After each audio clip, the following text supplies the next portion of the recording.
Buongiorno e benvenuti a questa edizione del nostro telegiornale. Vediamo subito i titoli. Bracciante marocchino costretto a lavorare fino a 14 ore nelle campagne di Ramacca, umiliato e sottopagato. Arrestate 3 persone accusate di particolare crudeltà. L'ex segretario di Cuffaro, Vito Raso, risponde al GIP, accuse infamanti. Conclusi gli interrogatori degli indagati del comitato d'affari che pilotava gli appalti nella sanità.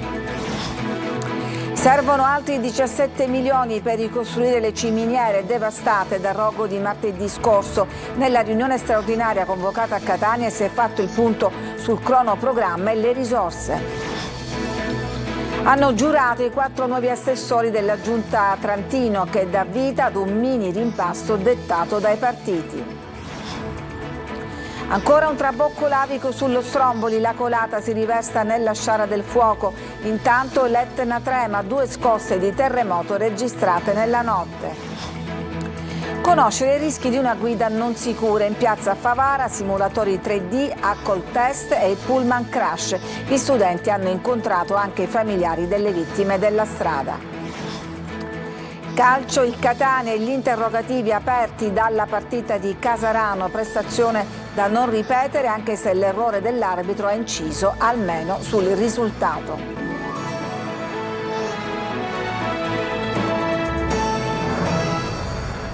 Nordafricani sfruttati nelle campagne, sottoposti a particolari crudeltà, costretti a vivere in ambienti infestati da topi. Era una vita d'inferno quella denunciata da un bracciante che ha portato a 3 arresti. Sentiamo i dettagli nel servizio di Tonino De Mana.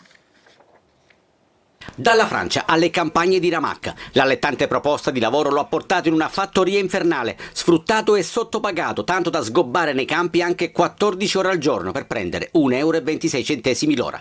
Ma la dichiarazione spontanea della vittima, supportata da un'associazione sul territorio, ha portato all'arresto di 3 persone. In manette sono finiti Santi Giammiello, 54 anni, Koum Kami, 52 anni e Aberhaim Shaibi, di 56. Sono accusati di tratta di esseri umani, intermediazioni illecite, sfruttamento del lavoro, quindi caporalato e atti di crudeltà su animali. Il provvedimento è stato eseguito dalla squadra mobile. Dalle indagini sono emerse gravi carenze igienico-sanitarie negli ambienti in cui il marocchino viveva, compreso l'alloggio infestato da topi. Per evitare un intervento medico al lavoratore sfruttato, che aveva un ascesso al collo, Giammiello avrebbe rimosso l'ascesso bucandolo con un ago riscaldato, modus operandi che racconta il procuratore capo di Catania, Francesco Curcio. Quello che appare è che per far vedere la determinazione, la ferocia, la inflessibilità, quando qualche animale non abbodiva agli ordini, veniva ammazzato sul posto oppure gravemente ferito e poi trascinato come si vedeva nei vecchi film western, solo che invece che alla carrozza a una macchina che girava per la fattoria. L'importanza della denuncia porta ad un benefit. Ma lo Stato giustamente gli assicura un permesso di soggiorno e gli assicura anche un'assistenza completa per le loro esigenze, primarie esigenze di vita. Quindi denunciare non solo è un fatto, diciamo, di giustizia, è un fatto che impedisce che altri divengano vittime. A Giammiello è stata contestata l'aggravante di avere adoperato violenze e minacce in diretta, facendo assistere il lavoratore all'abbattimento di alcuni cani con arma da fuoco perché non gli avevano obbedito. Ultimo giorno di interrogatori nell'inchiesta sul comitato d'affari che pilotava gli appalti nella sanità. Oggi davanti al GIP l'audizione dello storico segretario di Totò Cuffaro, Vito Raso. Sentiamo Marco Gullà. Si sono conclusi oggi davanti al GIP di Palermo nell'ambito dell'inchiesta sugli appalti pilotati gli interrogatori preventivi dei 18 indagati. L'ultimo ad essere ascoltato dal giudice è stato Vito Raso, storico collaboratore dell'ex presidente della regione siciliana Salvatore Cuffaro, per il quale la procura ha chiesto gli arresti domiciliari. Ho risposto a tutte le domande. Un'accusa che non sta niente, molto infamante, un mucchio di carte che non c'entra. Dopo l'audizione odierna il giudice dovrà decidere sulla richiesta di arresti domiciliari avanzata dalla procura per i 18 indagati accusati di corruzione, turbativa d'asta e associazione a delinquere. Secondo l'accusa, Raso avrebbe garantito a Cuffaro un canale diretto su bandi, concorsi e nomine, trasformando l'ufficio dell'assessorato alla famiglia in un luogo di riunioni per curare, secondo i PM, gli interessi politici. E stamattina si è riunito anche il vertice di maggioranza a Palazzo dei Normanni e intorno al tavolo tutti i partiti del centrodestra tranne la DC. Sentiamo Maglio Viola. È iniziato poco dopo le 11 il vertice di maggioranza alla regione siciliana, il primo senza la Democrazia Cristiana, dopo la scelta del presidente Schifani di metterla fuori dalla giunta, revocando il mandato agli assessori Nuccio Albano e Andrea Messina per fatti legati all'inchiesta sugli appalti. Un vertice che si sarebbe dovuto tenere già la scorsa settimana, ma è stato rinviato sia per questioni di opportunità legate proprio all'inchiesta che per l'assenza del Movimento per l'Autonomia. Oggi invece al tavolo circolare nella stanza del governo al piano nobile di Palazzo dei Normanni c'erano tutti, con 2 rappresentanti per ciascun partito dell'attuale maggioranza: Fratelli d'Italia, Forza Italia, Lega, Autonomisti e Noi Moderati. Il vertice ha preso atto che nonostante la difficile situazione la DC offrirà appoggio esterno alle azioni di governo, ma a far respirare tensione c'erano altri elementi, a cominciare dallo scontro in corso maturato nel fine settimana fra Autonomisti e Lega, legato appunto agli attacchi all'assessore San Martino per i presunti ritardi nella stabilizzazione del personale dei consorzi di bonifica. Rinviata poi su richiesta sempre degli autonomisti, la discussione sulle nomine si è iniziato dalla manovra finanziaria. Sul tavolo la scelta se proseguire con il calendario già concordato e dunque con tutte le norme inserite nella legge di stabilità o prendere la strada di una norma un po' più snella.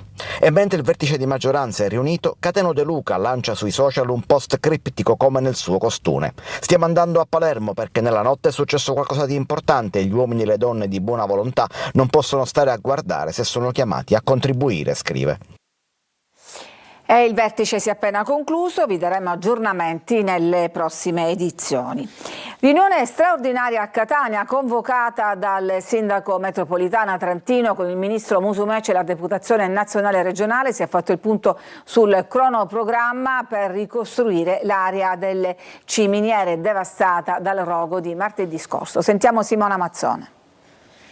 Dobbiamo valutare a Roma e a Palermo a quali ministeri e a quali assessorati bisogna rivolgersi. La politica si rimbocca le maniche per trovare fondi e organizzare il piano degli interventi, ma è certo che le ciminiere di Catania risorgeranno. Parola del sindaco metropolitano trentino che assieme al ministro siciliano Nello Musumeci ha fatto il punto sul cronoprogramma per ricostruire l'area congressuale del Polo ridotta in cenere dopo l'incendio di martedì scorso. Per il centro fieristico era già stato pianificato un intervento di restyling da 40 milioni di euro, ma ora occorre lavorare anche sulla parte distrutta, per la quale necessitano altri 17 milioni. Abbiamo il dovere di interpellare tutte le istituzioni del territorio e trovare la soluzione migliore. Impossibile inserire un capitolo nella legge di bilancio ormai strutturata. Inoltre il governo Meloni ha già consegnato alla regione siciliana quasi 7 miliardi di euro da programmare per varie finalità. Si potrebbe cominciare da lì. E come l'araba fenice, simbolo della Catania che rinasce con la sua Melior de Cinere Surgo, anche questo luogo deve tornare a brillare. Le ciminiere, ricordo quando le ho aperte nel marzo del 96, diventarono il simbolo di una città che voleva risollevarsi dai 130 morti ammazzati l'anno e voleva guardare al futuro con orgoglio, e devo dire che ci siamo riusciti. Assieme a Musumeci presenti deputati nazionali e regionali di diversi schieramenti. Intanto la sala attigua da 600 posti è rimasta indenne rispetto al rogo e qui si farà il programmato Christmas Village dopo parere favorevole di Vigili del Fuoco e Procura. E intanto proprio stamattina il sindaco trentino ha varato un mini rimpasto con il cambio di 4 assessori. Sentiamo Luca Ciliberti. Messe da parte i retroscena politici, si sono insediati oggi a Palazzo degli Elefanti a Catania i 4 nuovi assessori della giunta comunale presieduta dal sindaco Enrico Trentino. Si tratta di Daniele Bottino e Luca San Giorgio in quota Fratelli d'Italia e Carmelo Coppolino e Serena Spoto in quota Movimento per le Autonomie. Subentrano agli uscenti Alessandro Porto e Bruno Brucchieri in quota MPA e ai tecnici Paolo La Greca e Sergio Parisi. È che la politica dia una risposta a coloro i quali ti sono contraddistinti per preferenze, perché non è che io sia diventato sindaco perché calato dall'alto. Luca San Giorgio spetta l'assessorato che fu di Paolo La Greca, quello all'urbanistica, insieme alla mobilità, al decoro urbano e ai rapporti con l'università. Era inevitabile che ci fosse questo avvicendamento, erano anche degli accordi, come sapete, ma meglio del sottoscritto, anche accordi preelettorali. A Bottino va l'assessorato ai servizi demografici e il decentramento, la protezione civile e il dissesto idrogeologico insieme a patrimonio e rapporti con il Consiglio Comunale. Ritengo comunque che la maggioranza c'è sempre stata, il partito, ognuno con anche i propri punti di vista, comunque è sempre stato a supporto del sindaco. Coppolino torna in politica prendendo le deleghe che furono di Alessandro Porto, Polizia Municipale e Viabilità. E per me è un onore poter rappresentare la città, contribuire alla crescita di tutta la città metropolitana di Catania e di far parte di questa giunta. Infine Serena Spoto occuperà il ruolo dei servizi sociali, dell'inclusione sociale e della famiglia, deleghe che furono del suo predecessore Bruno Bruccheri, che tornerà in Consiglio Comunale da consigliere semplice. Sì, dovrei lasciare lo scranno a Bruccheri, ci sono dei tempi tecnici da rispettare, ovviamente, anche perché, come voi sapete, domani ci sarà Consiglio Comunale, quindi per non bloccare i lavori del Consiglio ovviamente ci saranno dei tempi tecnici da rispettare. A Caltanissetta adesso, dove monta la protesta dei lavoratori di Telecontact Center dopo la decisione di TIM di cedere il ramo d'azienda. Rita Cinardi. Prosegue la mobilitazione dei dipendenti di Telecontact Center contro la decisione di TIM di cedere l'azienda a DNA SRL, società controllata da Gruppo Distribuzione attiva nel settore dei call center e con sede a Palermo. Questa mattina a Caltanissetta decine di lavoratori di Telecontact si sono radunati per manifestare la loro preoccupazione sul futuro occupazionale. Si tratta di un'avvertenza delicata che riguarda 336 dipendenti nel solo capoluogo nisseno. Ci sentiamo in balia delle onde, non sappiamo cosa avverrà. Questa cosa ci destabilizza in quanto persone, in quanto famiglie, perché siamo più di 300 famiglie, rappresentiamo anche la nostra città, abbiamo un ruolo importante per la nostra città. L'operazione, che coinvolge oltre 1.600 lavoratori in tutta Italia, rappresenta un'esternalizzazione che priva i dipendenti delle tutele garantite finora da TIM. La procedura di cessione si è conclusa con il trasferimento del personale a DNA SRL, società con capitale sociale di soli 10.000 euro e priva di prospettive industriali chiare. Il primo incontro di raffreddamento si è concluso con esito negativo. TIM ha confermato la volontà di procedere in linea con quanto deliberato dal Consiglio di amministrazione. L'avvertenza passa ora al Ministero del Lavoro. Noi siamo presenti e saremo presenti per poter tutelare questi 360 lavoratori, dietro ai quali vi sono delle famiglie, hanno creato le loro aspettative di vita, e quindi significherebbe veramente un gravissimo danno. Faremo un tavolo tecnico permanente al fine di seguire questa vicenda. Lo sciopero di oggi sarà seguito da 2 ore di astensione a fine turno ogni giorno fino al 16 dicembre. La mafia parla il linguaggio dei social. Su TikTok trova un palcoscenico che la normalizza e la rende pop, un viaggio nell'immaginario criminale che sta seducendo migliaia di giovani. Eva Spampinato. Chi è per lei un amico? Su TikTok la mafia non appare più per quello che è, diventa un prodotto seducente, accattivante, un brand alla moda, un marchio da ammirare e emulare. E per farlo usa le logiche popolari del mercato, evoca il suo potere non più con la violenza, ma con l'approvazione, i like, i follower. Ce ne eravamo già accorti portando alla luce i video che arrivano dall'interno delle carceri, dove i boss continuano a comandare tramite il telefono, persino in videochiamata, o mostrando Gaetano Maranzano con l'ano d'oro al collo, con pistola, come ciondolo, che pochi minuti dopo l'omicidio di Paolo Taormina a Palermo pubblica un video su TikTok enfatizzato da una frase del boss stragista Totorina tratta da una fiction. Ma a dirlo adesso è un autorevole rapporto della Fondazione Magna Grecia presentato alle Nazioni Unite di New York, che parla di mafiosfera digitale, ovvero un ecosistema parallelo, un palcoscenico virale in cui musica trap e neomelodica, coreografie e montaggi, perfino il look e l'abbigliamento trasformano clan e criminali in icone pop. TikTok dunque si fa vetrina, normalizza l'atteggiamento malavitoso e lo rende sempre più familiare al grande pubblico. L'algoritmo fa il resto. Un catanese medio che entra su TikTok, anche non volendo, si imbatterà in video di case arredate in pieno stile Scarface o Gomorra, mamme e bambine, video di cavalli e stalle, presumibilmente abusive, foto in ricordo di defunti o detenuti su sottofondo di musica neomelodica. Persino video dei funerali, dove vanno fortissimo i palloncini bianchi o le frotte di motorini che seguono il carro funebre. Ci fermiamo, c'è una pausa e poi torniamo per raccontarvi cosa sta succedendo sull'Etna e sullo Stromboli. A tra poco.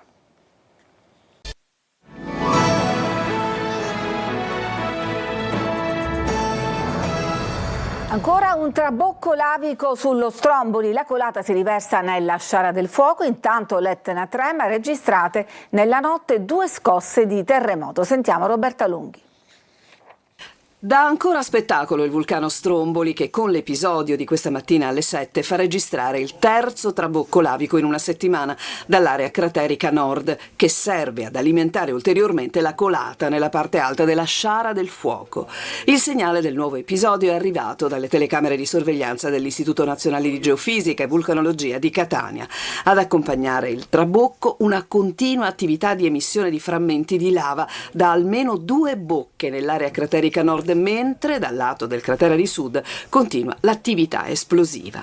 Il tremore vulcanico che si mantiene a Stromboli su livelli medi rappresenta poi un fattore che accomuna il vulcano delle Eolie all'Etna, nella cui area sono state registrate anche 2 scosse di terremoto. La prima alle 4:36 di magnitudo 2.6 su Monte Fontana in territorio di Milo, la seconda alle 5:30 di magnitudo 2.4, nettamente avvertita dalla popolazione perché del tutto superficiale, a profondità 0. Non si registrano comunque danni a cose o persone. Conoscere i rischi di una guida non sicura in piazza a Favara, simulatori 3D, alcol test e un pullman crash. Gli studenti hanno incontrato anche i familiari di vittime della strada. Davide Sardo. A Favara in piazza Pace una mattinata carica di emozione e testimonianze dirette. Familiari di giovani vittime della strada che da un giorno all'altro hanno visto la loro vita cambiare hanno incontrato centinaia di studenti per ricordare quanto ogni scelta alla guida possa essere decisiva. La vita cambia cambia pure il tono di voce quando si parla di questo argomento, perché la vita viene rivoluzionata, è uno tsunami interiore che si riflette anche esteriormente nella famiglia, perché sono quelli più vicini che avvertono questa differenza, cambia tutto, cambia l'essenza, proprio si ricomincia una vita diversa, diciamo che ci si adatta a questa nuova vita. Gli studenti hanno provato gli occhiali 3D che simulano la guida sotto effetto di alcol e droga. La Polstrada ha mostrato come si eseguono gli alcol test. Grande curiosità per il pullman crash, un mezzo speciale che riproduce schianto e ribaltamento, permettendo ai ragazzi di comprendere in modo diretto cosa accade in un incidente. Vogliamo dire basta, vogliamo dare uno stop, una prevenzione e una sensibilizzazione a questi ragazzi, perché la nostra città è chiamata a ribellarsi, a scendere in piazza, perché le vittime sono davvero tante. Una giornata intensa fatta di emozione e consapevolezza, un richiamo forte ai giovani, prudenza, attenzione e cinture allacciate non sono consigli, sono ciò che può fare la differenza tra tornare a casa o no. Ci fermiamo, c'è una pausa e poi torniamo con la pagina sportiva e con i tanti interrogativi aperti dalla partita di Casarano per il Catania. Tra poco.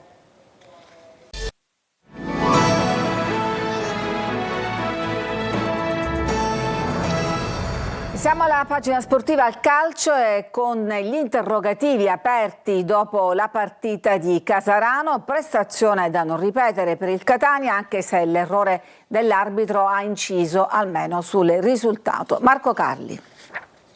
Catania, le analisi dopo la partita di Casarano. Una gara persa che ha posto fine a una serie utile di 9 match che era valsa il primato. Una sconfitta non può modificare le convinzioni e le idee, ma di certo alcuni interrogativi emergono e non riguardano di certo una pancia piena o la settimana che ha preceduto la partita, vissuta anche adattandosi ad allenamenti e incontri dell'Under 19 della Nazionale. In sintesi non è stato il primato, adesso i rossazzurri sono terzi, a generare la prestazione. Qualche interrogativo però resta. L'attaccante di riferimento, Caturano, che nel primo tempo non riceve palloni perché è alla ricerca della forma migliore, o forse anche, in minima parte, perché ancora la squadra non riesce ad attivarlo.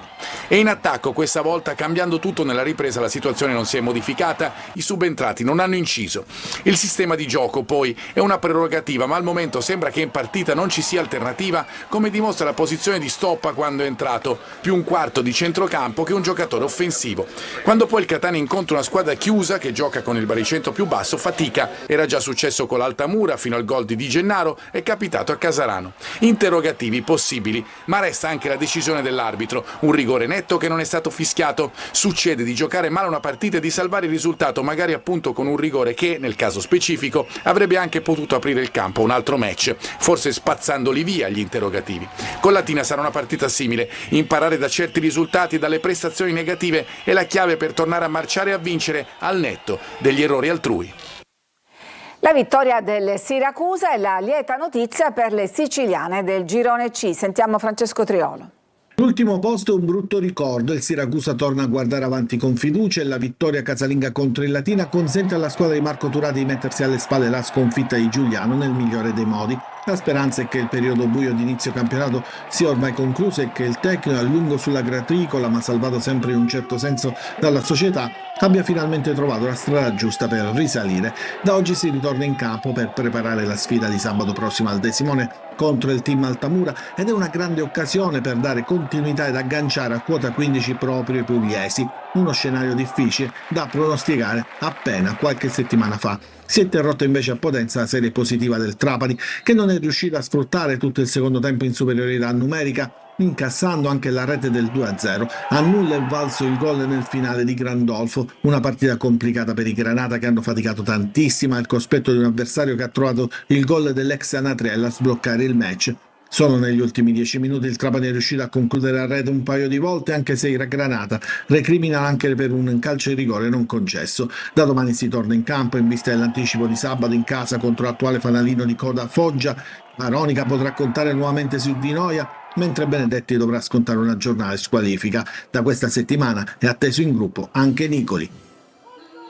Ed è tutto per questa edizione, grazie per averci seguito, vi lascio adesso l'anteprima corner, a tutti un buon pomeriggio.